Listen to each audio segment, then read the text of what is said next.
Grüezi Amerika, Views from the Sister Republic, a University of St. Gallen podcast by Claudia Brüwiler. Grüezi miteinander and welcome to a new episode of Views from the Sister Republic. Since April 2, a day Donald J. Trump termed Liberation Day, many countries, including Switzerland and Germany, have tried to reach a deal with the US government and to get rid of the punitive tariffs that have been called reciprocal. Most economists in our part of the world agree that the tariffs are detrimental both to the US and to America's trading partners, as well as to the trading order and the international liberal trading order as we have known it. The think tank American Compass tells us otherwise, its CEO and founder Oren Cass has told us to be a bit more patient. In the New York Times, he wrote in May, "This instability may be worth it." Worth it for all of us or just for Americans? If you haven't heard about American Compass yet, you are certainly going to, because they are in the talks everywhere. Its founder and CEO, Oren Cass, just published The New Conservatives together with a very illustrious team of contributors. And he has explained the vision of American Compass on, among other shows, Jon Stewart's talk show that is also very popular, I think, in our parts of the world.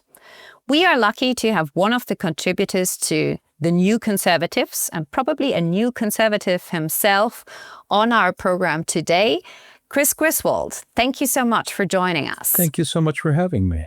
Chris, you are the policy director of American Compass, but previously you worked on the Hill, as Americans say, on Capitol Hill, where you were an advisor in the Senate. You were also a chief staffer for a congressman. And earlier you worked for an NGO in South Africa. Quite an interesting trajectory. Also, your academic background isn't, as one would suspect from the chapter you contributed to The New Conservatives, in economics, but you have a master in divinity from Princeton University. How does someone with an interest in religion and theology become a member of a think tank that has a decidedly economic focus? It's been quite a journey. It's been a fun ride. I came to DC as a result of a congressional campaign in 2014, and came and kind of learned the hard way how DC actually works. And this was the height, I think, of what you might call Paul Ryan economics, and the doubling down in the first Trump administration on this old Reagan-era idea that all you really needed to do to spur investment and promote widely spread prosperity was to cut taxes, and if that didn't work, to cut them more, and if that didn't work, then you should deregulate some stuff. And this was my introduction to how the Republican caucus in Congress worked. And by the time I had been here for a few years, it was clear to me that was not working, and I was very far from the only staffer having that crisis, that experience, that this dog-eared playbook that Republicans have been running since the 1980s of tax cuts, deregulation, and free trade hadn't actually worked out that well for working people, for working families, for all kinds of regions in and across the country, and not just kind of the rural Rust Belt communities that people think of when they think of Trump voters, but also plenty of urban and suburban communities as well that had been deindustrialized by globalization. Corporate profits were up, but wages had been stagnant for decades. There's something wrong with how we were doing things, and if you are curious about why things are developing the way they are now in American politics, I think you have to look back 5 or 8 years to this burgeoning moment of rethinking on the American right. Donald Trump got elected in 2016, and one of the consequences of that was that all of the norms were on the table for reconsideration, for better or worse. They were all the norms were broken and shattered, and everything was up for reconsideration. But American Compass was founded after his, towards the end of his first That's right. term. So in 2020, were you part of the founding team? I joined about a year after. I was working for Senator Rubio, Marco Rubio at the time. And the reason I joined his team in 2019 was because he was one of the few conservative leaders who was open to seriously rethinking these questions, right? So from the 1980s, conservatives have been defined by this three-part coalition of social conservatives and economic libertarians and Cold War hawks, defense hawks. And the thing they had in common was a hatred for communism and a desire to beat the Soviets. And they did that. But that coalition didn't really make a lot of sense afterwards. And in fact, the tensions between economic libertarianism and conservative values started to reveal themselves. And Rubio was one of the people willing to be honest about that and say, okay, Trump broke open this moment. Trump is good at breaking things, maybe not so much at reconstituting them in a coherent, orderly way. And that fell to other people to start to think through, well, what does a renewed conservative economics really look like? What is the intellectually coherent vision here? And so that's the work I was doing for him. And that's how I came to American Compass, because American Compass really is the one organization in DC dedicated to advancing a renewed conservative economic vision. And so if you see more and more Republicans now saying things like free trade has downsides and tariffs have an important role, not everything that Wall Street does creates value. Maybe corporate interests are poorly aligned with the common good and the national interest in many cases. Maybe big tech's innovations are not always healthy. Maybe labor unions are good. Maybe antitrust enforcement is important. All of these things that now more and more Republicans are saying, that all happened for a reason.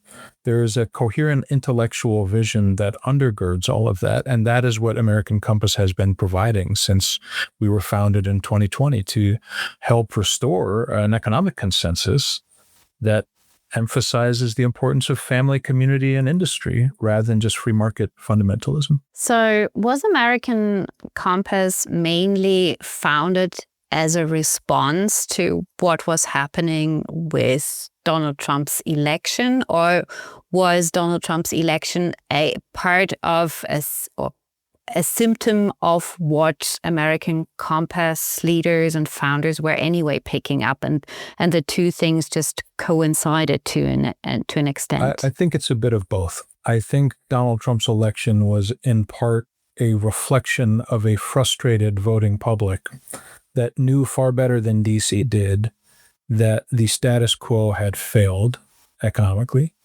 And that's also incidentally, of course, why Bernie Sanders did so well in the Democratic primary in 2016 and might well have won that primary if the DNC had not put his thumb on the scale in that contest. The public was looking for something new, and Trump was the candidate willing to say most clearly that the status quo had failed. But I think people were, and gave that kind of political permission that opened that rhetorical and political space. But I think people were getting there anyway, because his election, it was both a symptom and a cause, I think. And you look back at say, the 2012 election and the way Mitt Romney talked about a lot of these things. And my boss, our founder, Orrin Cass, you mentioned, worked on that campaign and has written quite eloquently about what he learned from the inability of a lot of the distinguished economists on that campaign, their inability to grapple with what was really troubling the public. The fact that our trade relationship with China was damaging, the fact that there was an opioid crisis that no one seemed to be paying attention to in DC. I think that was transformative for him even then. So, both a symptom and a cause with respect to 2016. Now, American Compass is a think tank. You were previously part of the machinery of Congress. What makes someone like you, who really had primary access to decision-making processes, decide to go out of the machine and into a think tank? What are you hoping to achieve through that part that you could not do from within? Well, I think, both are needed. But in my case, and especially because, you're situated in the academic setting and a lot of your listeners and audience is in or around the academy, it's because ideas matter. They matter a lot, actually. And my encouragement, I guess, to anybody who thinks that they don't and that politics is just all bare knuckle partisan brawling, I think is missing what's really happening in at least in America at the moment.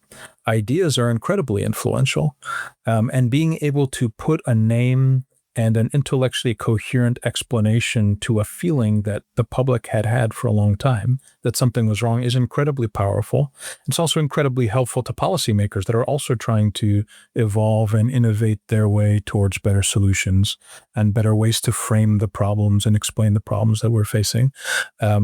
It's a great job. It's a fun job, and it's an impactful job. We, as you said, we only started 5 years ago, and now I think are not to talk our own book immodestly, but I think are widely recognized as the most influential new think tank in DC, and it's because we were able to provide that intellectual foundation for a lot of these discussions on labor and globalization and industrial policy and tech and financialization and so on. Now, you said ideas matter, and that's a profoundly conservative attitude.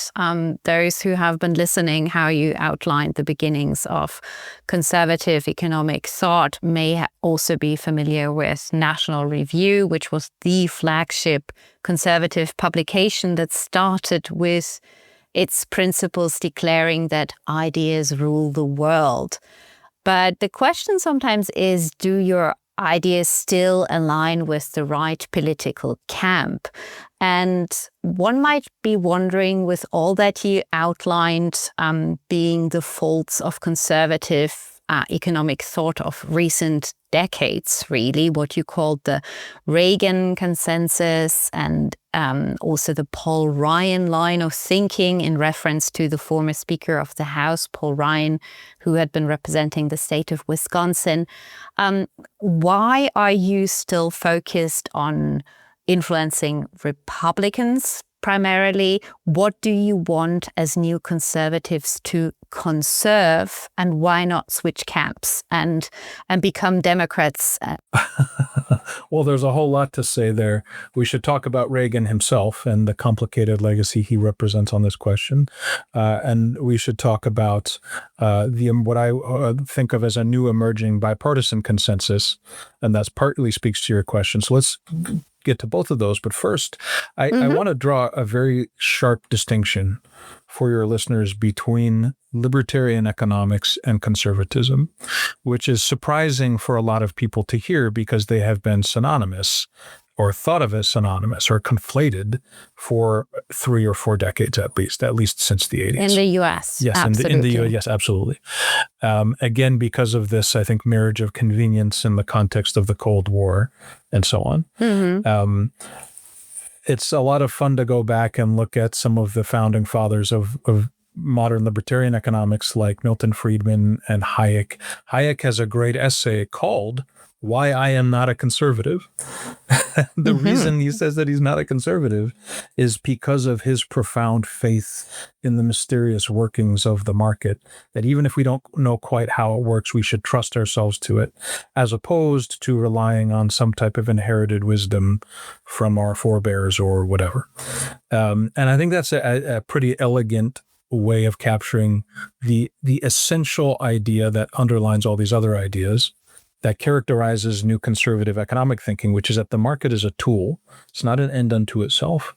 And that matters enormously because certainly Republican economic policy, and honestly center-left economic policy as well for decades, has seen the market as an end unto itself, the free market as an end unto itself, and similarly with free trade, and assumed that whatever the market optimized for or whatever the global trading system optimized for was by definition the most socially beneficial, the most conducive to societal well-being, and so on. And that is just clearly and demonstrably not true. And if you admit that that's not true, what you then have to do is ask yourself what your deeper value set is. If it's not the case that, look, the markets optimize brilliantly. That's what they're for. And they do it better than any other mechanism we've discovered. But there's no guarantee that what they optimize for will be conducive to human flourishing. And so you've got to grapple with, okay, what do conservative values really tell us matter? Well, strong and healthy families matter. Strong and healthy local communities matter. Strong and healthy national industries that help a nation be strong on the national stage matter. The ability and to affordably start and raise a family matter. All of these things matter, and libertarian economics has failed on all of these counts. And that's the distinction I think I would make of why, what distinguishes the old right, so to speak, from the new right on economics. Why that is not progressivism is, one, because of that value set. I think one of the unfortunate, when I talk to my progressive friends, they'll be honest with me that there is a kind of metaphysical paralysis on the left. There's a deep discomfort talking about fundamental values. If you want someone to unfold why the, UN Declaration on Human Rights is important, find a progressive. If you want someone to tell you why human rights matter or are real, they'll struggle. And that's what my progressive friends tell me about the intellectual state of the American left. The right is much more comfortable in a metaphysical mode. And I think that's important. I also think a respect for markets matters. All too often the progressive answer is to just assign these functions to the state instead of the unregulated free market.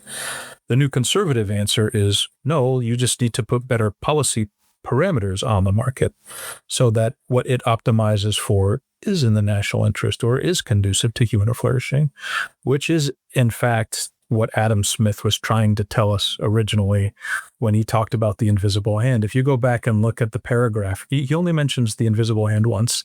And in the paragraph where he uses that phrase, it's so interesting to go back and look. He talks about how, well, assuming that, this person has a preference for domestic industry over foreign industry, and assuming XYZ, then, as if by an invisible hand, the pursuit of profit will redound to the benefit of all. It's when the pursuit of profit is aligned with what's conducive. It's almost a tautology, really. When it is aligned with human flourishing and the national interest, then, by all means, the pursuit of profit is the most efficient way to get there. But it's only policy that can constrain the market appropriately so that those spillovers are what we want rather than what we don't want. I'll stop there. I know I said we should talk about Reagan, but I'll stop pontificating for a minute. Yeah, Reagan went into hiding when you faulted libertarian policy for what has been happening in the American society in general and for American families in general, because you said that at the end of the day, the market should be a tool to achieve what I would summarize as the common good. Yes. And the common good, if I'm paraphrasing you correctly, consists from the perspective of conservatism in healthy families that know to flourish, strong local communities, and in general value order. Is that a fair summary? The ability to have a dignified life where you live, which is quite a simple goal, you would think, but it's one that's increasingly out of reach for a lot of working Americans. Again, what is our unregulated free market optimized for these days? Well, the concentration of opportunity and wealth in a few coastal cities, a few industries, and so on. It is not working well, even by that very simple and presumably universally agreed standard that you should be able to have a dignified life where you're from if you want. And we're even on that level, we've failed quite badly. But yeah, the common good is a useful phrase. And I've been using the term new conservative economic thinking. My old boss, Senator, now Secretary Rubio, used the phrase common good conservatism. or common good capitalism. On the left, someone like Elizabeth Warren will use a phrase like patriotic capitalism. And I think these are attempts to describe a respect for the irreplaceable function of the market, but a suspicion that the market will do what we need on its own without appropriate policy constraints. And the funny thing about Reagan is he actually himself did understand that better than those who have, I think, kind of hijacked his legacy a little bit. He negotiated voluntary export, agreements with Japan on autos to save the American auto industry very successfully, kind of forcibly relocating production of Japanese cars to the U.S. domestically rather than importing them. In his famous speech where he famously says that the 9 scariest words in the English language are "I'm from the government," and I'm here to help. Later in the same paragraph, he then brags about how his budget offers more assistance to farmers than ever before and how it's the role of government to make sure that this essential industry is supported. I think he himself is more complicated and was much more practical than we remember him as. And you asked earlier about, what is the relationship between studying religion and studying economics? And I think it's worth pointing out that fundamentalism works the same way, whether it's economic or religious. You find your sacred text, which is probably a misunderstanding of what that text was saying in the first place, and you insist upon no deviation at all. Any breach of that orthodoxy is heretical and needs to be controlled, which is how a lot of the groups in D.C., for example, that insist you can never raise taxes on anything ever, because they know that once you admit that it's sensible in even one instance, the whole apparatus falls apart. That's how fundamentalism works. And that is how I would characterize the libertarian economics of the last few decades as free market fundamentalism, this ideological commitment to something that in actual reality hasn't really worked and that frankly doesn't really understand its own source texts either. I mean, part of that, what you call fundamentalism, is that it tells us to focus on GDP and GDP per capita. And on that account, one has to say America has been faring better than anyone else. A recent cover of The Economist was America's economy being the envy of the world, particularly if you're comparing it to developments in Europe. And now one might be inclined to argue people that are trying to have a new American economic compass are risking that envy of the world by imposing these tariff regimes, by suggesting there should be other measures put first above GDP.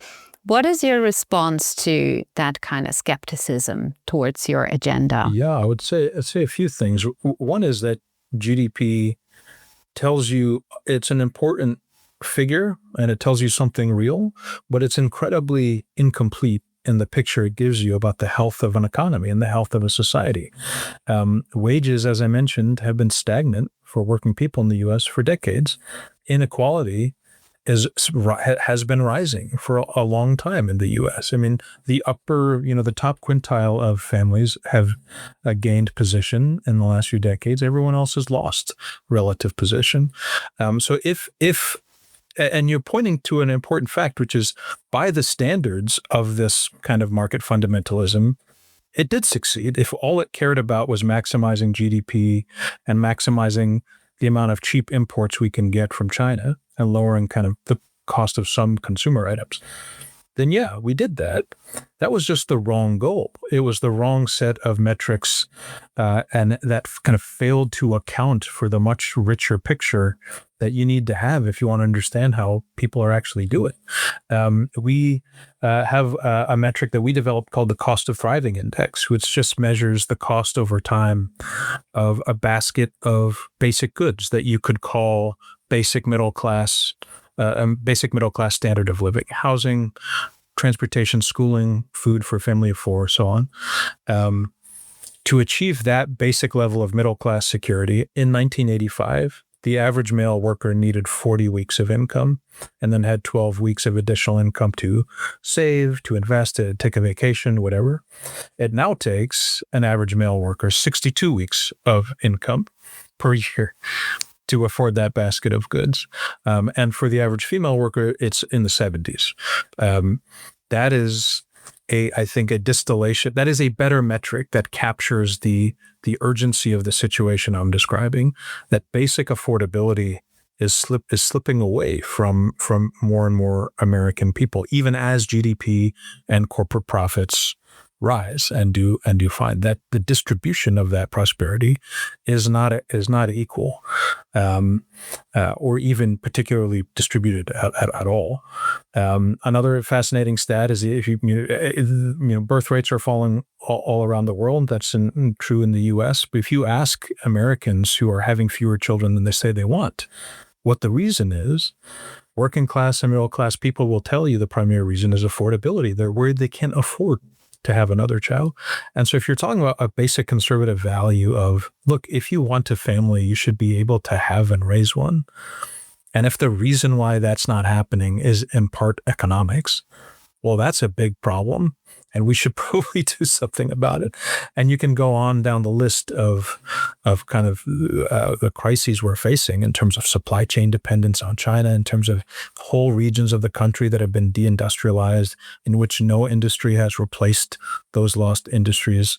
So from a national security perspective, an economic stability perspective, a job quality perspective, a family affordability perspective, we are in trouble on all of those counts. So yeah, it's not to say GDP doesn't matter. I would love to see GDP keep rising rather than fall. Of course, everyone sane would agree with that, but it's not the only metric that matters. But how about the current tax regime? Well, Oren Cass, your CEO, has actually been one of the few people to say anything positive about what has been going on.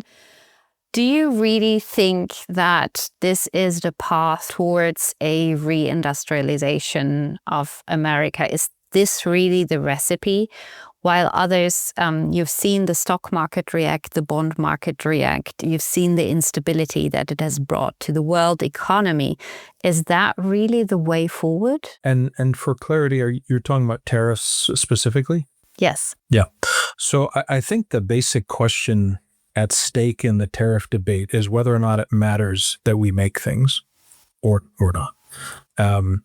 There's that famous quote from an economist, I believe in the George H.W. Bush administration, who famously said, computer chips, potato chips, what's the difference? A dollar is a dollar. Whatever the economy, whatever the free market decides is the U.S.'s comparative advantage, we should just do that thing. And the flaw in that reasoning is now utterly apparent to anyone who cares to look at the immense vulnerability that the U.S. and the EU as well has in its supply chain dependence for chips on other parts of the world.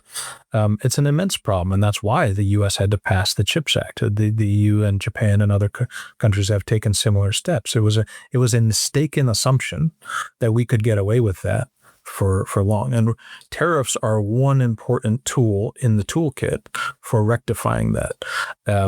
All a tariff does is say, hey, we are going to adjust the parameters around the market to make it relatively more attractive to make something in the U.S.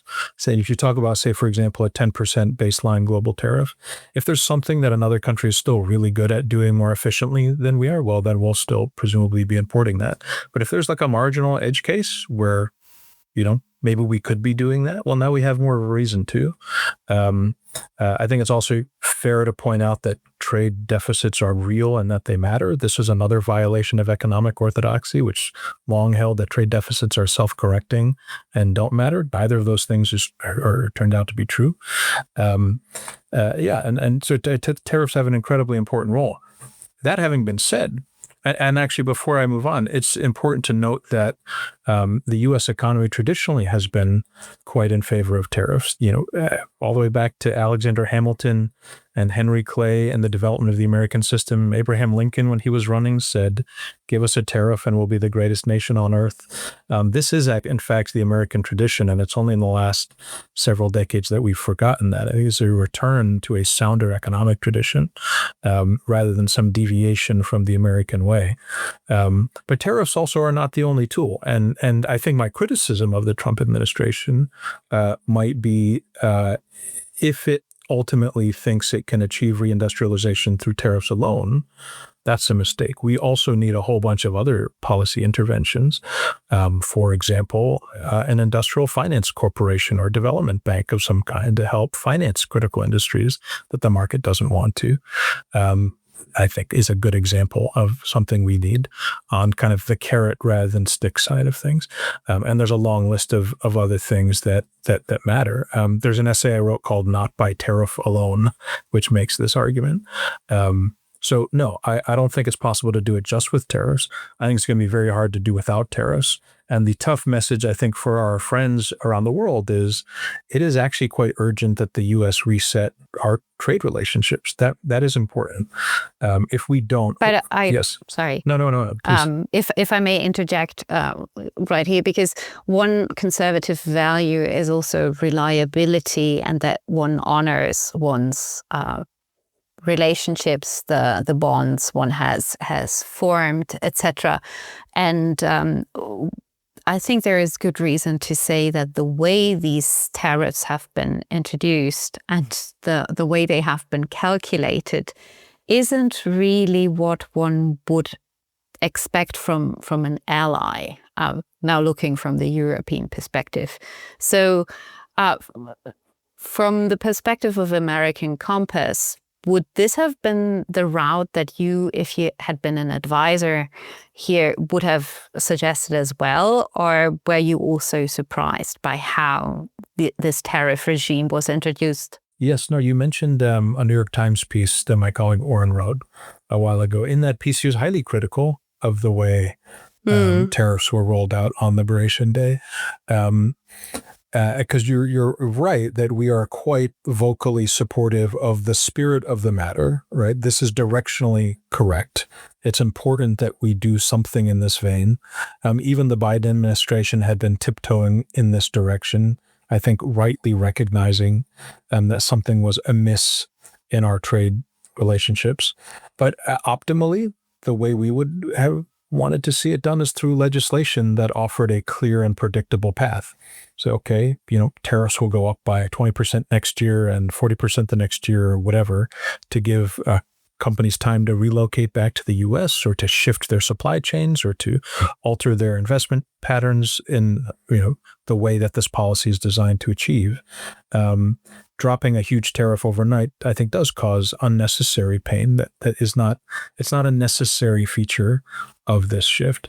That having been said, it is also notable that a lot of the doomsday predictions have not come true. These tariffs are not inflationary. In fact, tariffs just simply are not inflationary.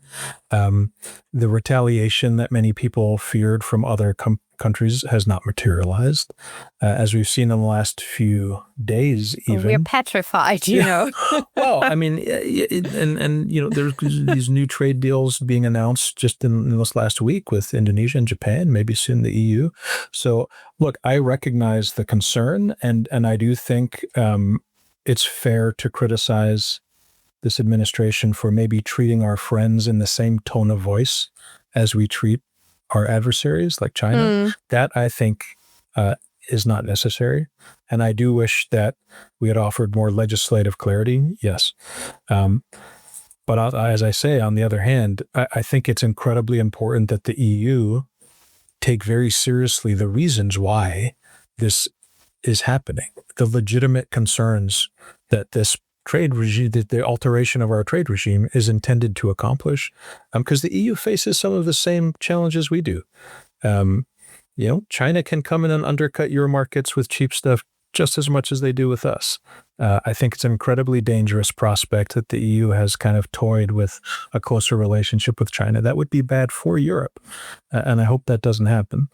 The old global trading system is no longer fit for purpose, and it needs to be remade. And I hope we could do that together with our friends and allies. A lot of economists have been critical of the focus on manufacturing, and this is a criticism I personally do not share because I find it very persuasive, as you and your colleague write in both the New Conservatives as well as in opinion pieces that have been published here and there, that manufacturing does indeed provide very great career options for people who do not take an academic track and who do go into a trade direction, and that it also has the advantage of being possible to flourish in any corner of the US. I'm currently in the Midwest in Indiana.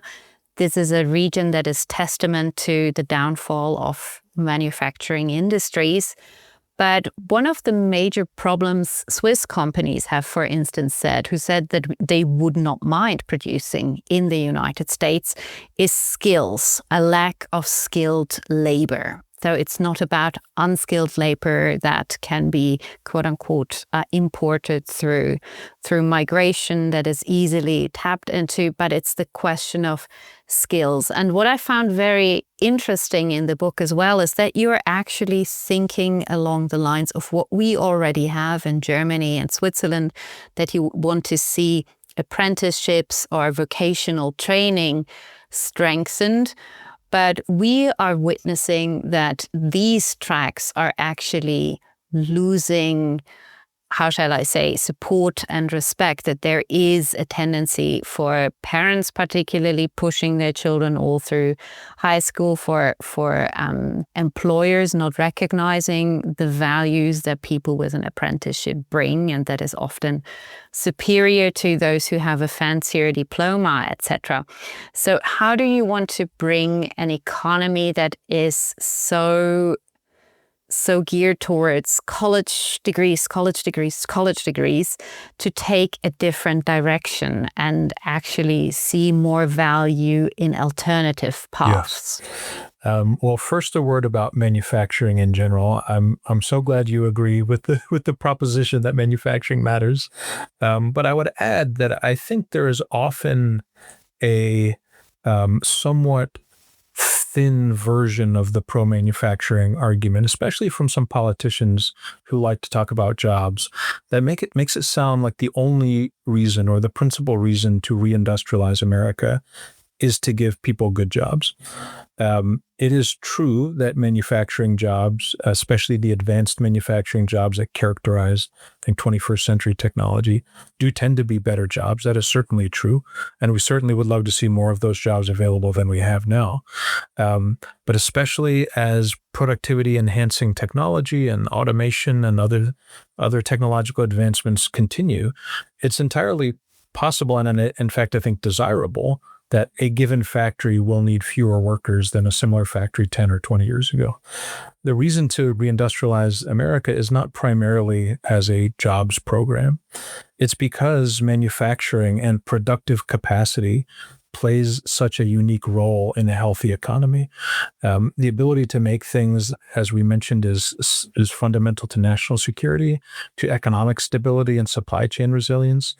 The ability to produce something tradable good roots regional and local economies in ways that purely service sector jobs cannot.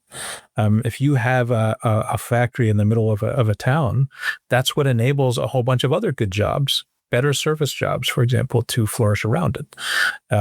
It is the unique role that making things plays in an economy. That's the reason to manufacture. So I just want to kind of push back a little on the manufacturing as jobs program kind of thinking, because that is not the way I would argue for it. Yeah. No, it's also I have this wonderful example just in my vicinity in Elkhart, Indiana, where they are still crafting RVs, and that bring also employment to the big Amish community around here, that it is also something that brings people together in a way that remote service jobs can never do, and that honor old trade skills and bring them together with the newest technology, etc. And I think that's a layer that manufacturing has that we don't see in that many other industries. I think it's very well said. And it speaks to your second question about the kind of relationship of economic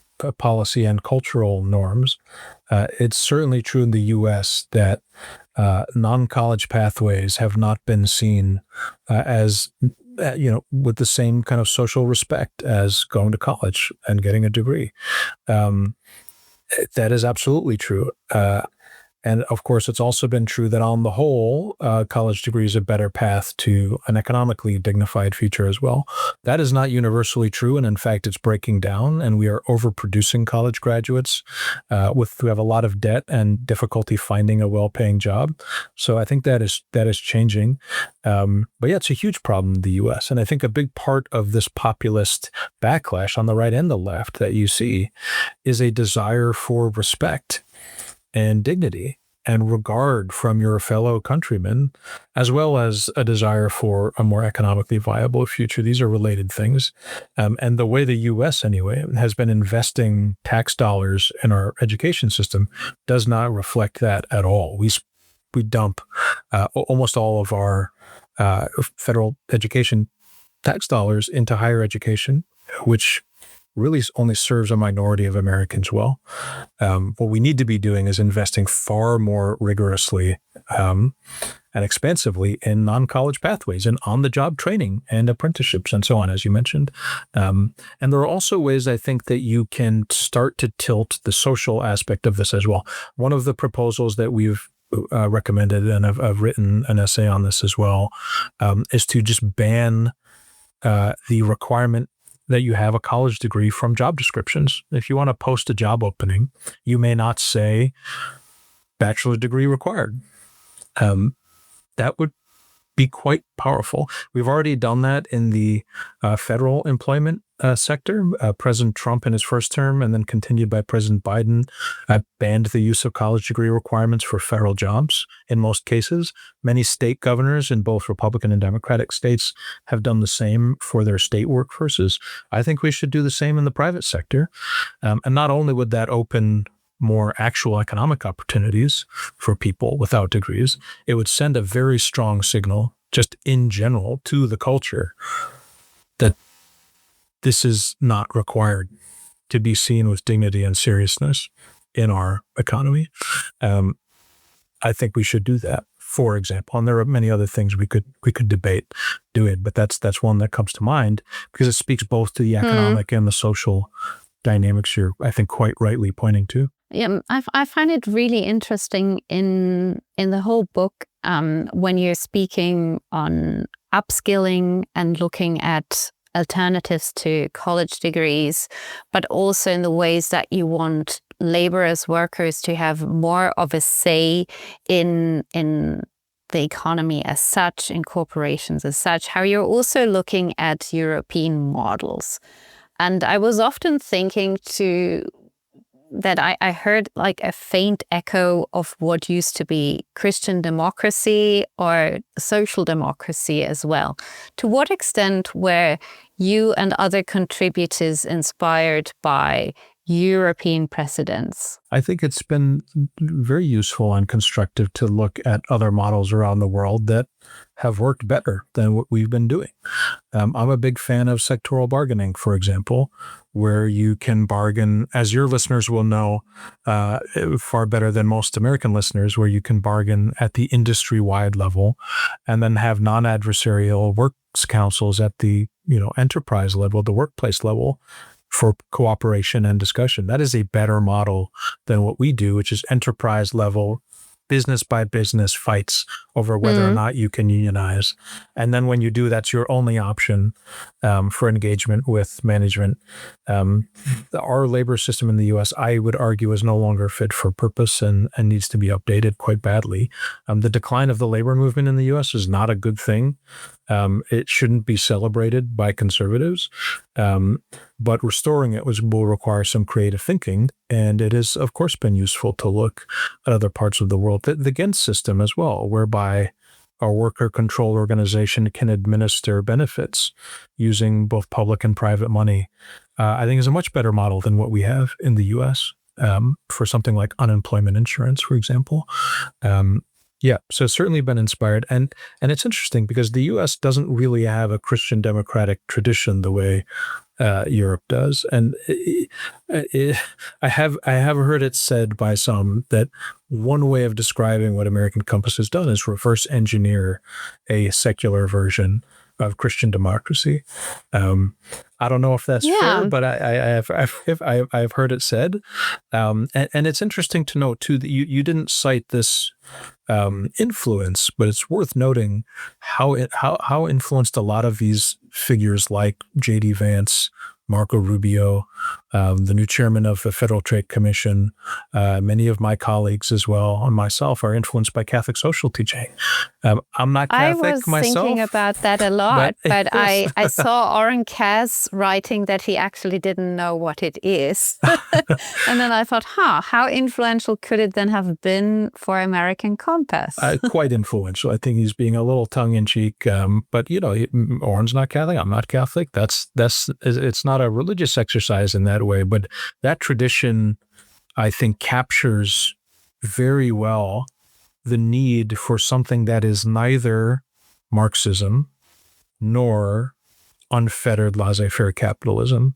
And what that tradition, I think, very eloquently describes is the way that both of those economic systems ultimately, at the end of the line, dehumanize and do violence to the dignity of the human person and the dignity of the human family and local communities and so on, which is, of course, true. History teaches us that is certainly true for totalitarian Marxist regimes. It's also quite clearly true for unfettered capitalist regimes that let the market run amok, which is what we are reacting to in the American context. Something other than either of those things is needed. Something that respects the role of private property, that respects the role of families and local communities, but that also respects the role of government and the need to set appropriate bounds on the market and what isn't subject to market forces, and what the market isn't prompted to incentivize and optimize for. One final question on the book, because I have already taken a lot of your time, but one thing that has struck me when finishing it was that a lot of the battles that conservatives have been fighting over the past decades remain unmentioned. All the culture war issues beyond the question that family matters, that community matters, they remain untouched. You're not also touting the horn of American democracy, the brilliance of the founders. All that stays outside of the book. Is that because American Compass has this secularism as part of its organizational identity, or was it a choice so that the focus remains on the questions that matter most to the organization right now, namely the economic question? Well, I'd say two things. One is just we are an economic policy think tank. That's what we do. There are other people whose business is to fight the culture wars and to debate those issues. There's no need to... Yeah, but when you're calling yourself the new conservatives, you make a bold claim that you want to be more than just the new economic conservative. Well, and I think the danger of some of the culture war stuff is that it's not to say there aren't important questions. Of course they are important. In some cases, they just happen to be things most people on the right or center already agree on and don't need to be litigated on the right. And in other cases, I think they are a distraction from these deeper structural questions that need to be resolved if we are going to achieve a healthier economy and society. But yeah, we are primarily an economic policy think tank. That's what we do. And I would also note, of course, we'll praise the brilliance of the founders. One in particular, which I mentioned, is Alexander Hamilton, who was a huge advocate. That's true. He appears time and again. Exactly. A huge advocate for heavy federal investment in critical industries and infrastructure. Huge advocate for the importance of smart tariff policy to protect industry. And that, as I said, that tradition was, and I think remains, the true American economic tradition. So yes, of course, we've got some founder love there. To conclude, there is always the same question to guests of Grüezi Amerika, and that's what next? What should our listeners listen to, watch, or read next to better understand the issues we've discussed today? Chris, what are your recommendations other than, of course, The New Conservatives? Well, please do go and read The New Conservatives. That's our attempt to collect a lot of the essays that have formed the intellectual backbone of this movement I'm describing. Listen to our podcast, the American Compass Podcast. We've got really, really fascinating guests every week. And we just launched a magazine called Commonplace. Which is, to your question, American Compass is focused on economics, but there is also a need for a home to have these wider debates about the country, about conservatism, and so on. Essentially what National Review used to do, and provide this intellectual home for important debates. So if you are interested in a wider range of topics, check out our magazine, Commonplace. And then in terms of what to watch, we just celebrated our 5th year anniversary. We had a big party in D.C., and both Secretary Rubio and Vice President Vance gave remarks. If you're interested in how this style of thinking is playing out with those two figures, take a look on our YouTube channel for those remarks. And then lastly, just to be a little spicy, if you're curious about some of the language that does, I think, influence a lot of my colleagues, go read Rerum Novarum from 1891, which is Pope Leo XIII's encyclical on capital and labor and the need for better economics that respects human dignity. You hear it cited a lot in D.C. These days. Yes, Senator Rubio, I think, set a trend there. Rerum Novarum is, I think, the encyclical that he cited most. And I think having now a Pope Leo XIV bites well for the next encyclical to be in that tradition. I think so. I look forward to reading it. Chris, thank you so much for taking time to join us on Grüezi Amerika. We're so glad that we had the chance to chat with you. And to all our listeners, thank you for your interest and auf Wiedersehen. Grüezi Amerika, Views from the Sister Republic, a University of St. Gallen podcast by Claudia Brüwiler.